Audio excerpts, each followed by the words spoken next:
Alhamdulillah hamdan katsiran tayyiban mubarakan fi kama yuhibbuna rabbuna wa yarda.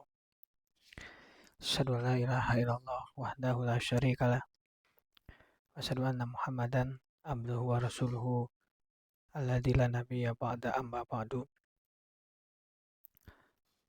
Kita lanjutkan pembahasan Taisir Karimir Rahman fi Tafsir Kalamil Manan yang ditulis oleh Syekh Abdurrahman bin Nasir As-Sa'di. Kita masih di surat Al-Hajj ayat yang ke-26 sampai dengan 29. Kita akan lanjutkan pada ayat yang ke-27. A'udzubillahi minasyaitonirrajim. Wa'adzin finnasi bil hajji. Dan berserulah kepada manusia untuk mengerjakan haji. Yaitu ka rijalan. Niscaya mereka akan datang kepadamu dengan berjalan kaki. Wa ala kulli domirin ya'tina min kulli fajjin amik. Dan mengendarai unta yang kurus yang datang dari segenap penjuru yang jauh. Tafsir ayat yang ke-27. Menurut Imam As-Sa'di dalam tafsirnya, wa'adin finnasi bil hajj, dan berserulah kepada manusia untuk mengerjakan haji. Itu maksudnya adalah beritahukanlah hal ini kepada mereka dan serulah mereka kepadanya. Sampaikan kepada orang yang dekat, sampaikan juga kepada orang yang jauh bahwa haji itu wajib. Dan sampaikan juga apa keutamaannya.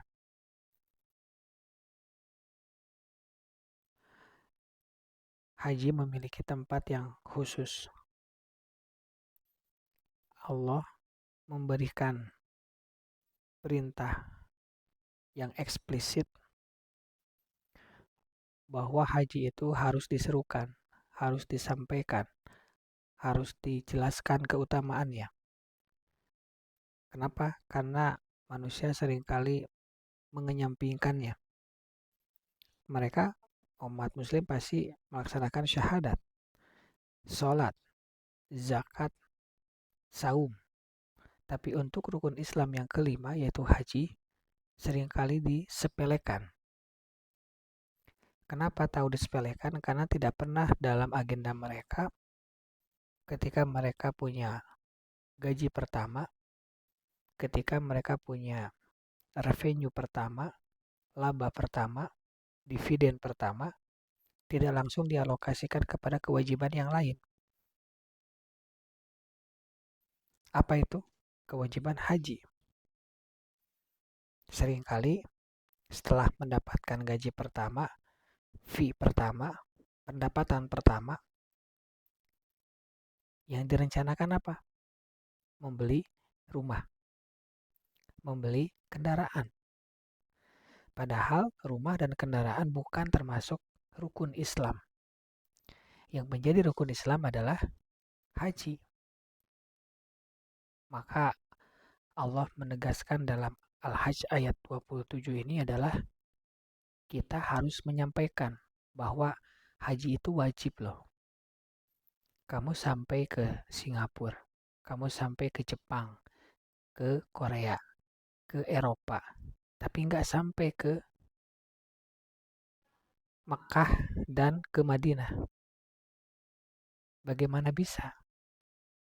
Punya apartemen, punya mobil lebih dari satu dengan bernilai miliaran rupiah. Tapi membeli tiket ke Arab Saudi, kemudian dilanjutkan pergi ke Mekah dan Madinah, tidak sampai. Maka kata Imam As-Sa'di, sampaikan kepada orang, baik itu yang dekat maupun yang jauh, tentang wajibnya haji ini. Dan yang kedua, tentang keutamaannya. Di antara keutamaan haji adalah surga. Sebagaimana sabda Rasulullah SAW, Al-Hajjul Mabrur laisa jazau illal jannah. Haji yang mabrur itu tidak ada balasan kecuali surga. Jadi ketika kita mendapatkan haji, kita usahakan haji kita mabrur, maka kita masuk surga. Bukankah itu yang selalu kita idam-idamkan, selalu kita doakan, selalu yang ingin kita capai di setiap waktunya, setiap amalan yang kita lakukan setiap harinya, yaitu untuk mendapatkan surga. Maka bagaimana bisa kita selalu menargetkan kepada diri kita sendiri, selalu kita jawab pertanyaan orang lain dengan tujuan saya itu masuk surga. Tapi ketika mendapatkan uang, ketika mendapatkan gaji, fee, honorarium, atau apapun yang bentuknya uang yang bisa dikonversi menjadi kuota haji, tidak kita lakukan. Bahkan kita lakukan ketika umur kita 40, umur kita 50, bahkan umur kita 60. Apalagi sekarang untuk berangkat haji tidak butuh waktu sebentar untuk menunggunya.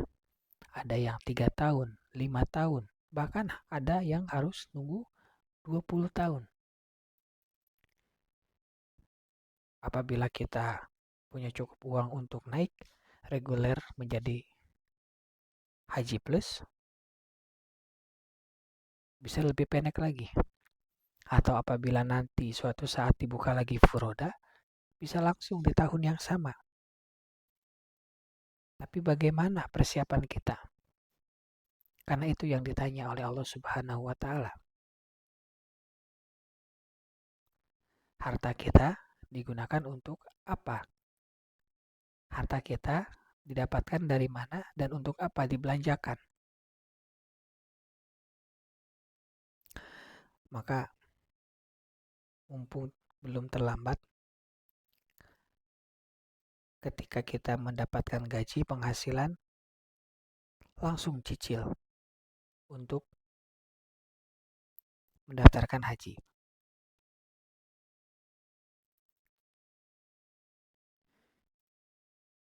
Berikutnya, rijalan dengan berjalan kaki. Kata Sa'di, berjalan di atas kaki-kaki mereka karena terdorong oleh rasa kerinduan kepada Baitullah.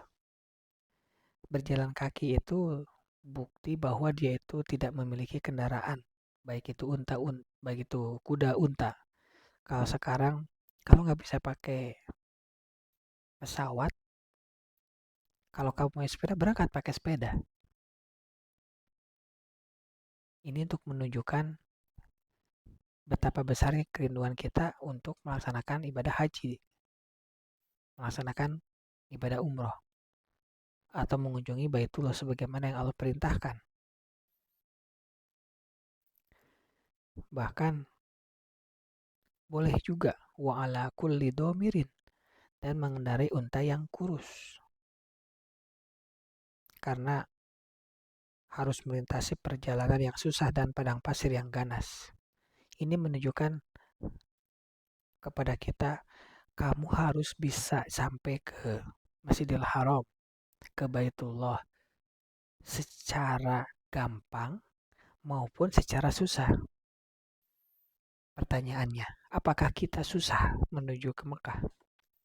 Ketika kita bisa makan di kafe ini, kita datangi di kafe itu, kita checklist, wishlist tempat-tempat makan yang ingin kita tuju. Tapi tidak ada satu wishlist menuju atau minum zam-zam depan Baitullah.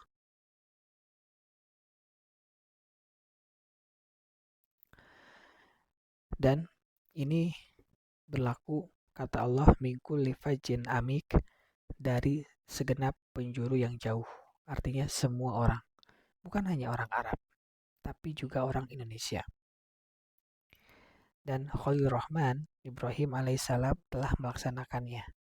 Dan sesudah itu disusul juga oleh keturunannya, yakni Muhammad SAW. Dan mereka berdua menyeru umat manusia untuk berhaji ke Baitullah. Dan keduanya pun telah mensosialisasikannya, mengajaknya, dan mengulang-ulanginya. Dan telah terwujud janji Allah.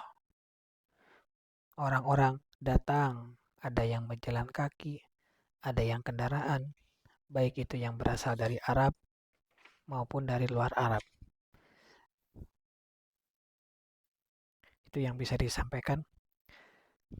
Aku qauli hadza, astaghfirullah li wa lakum.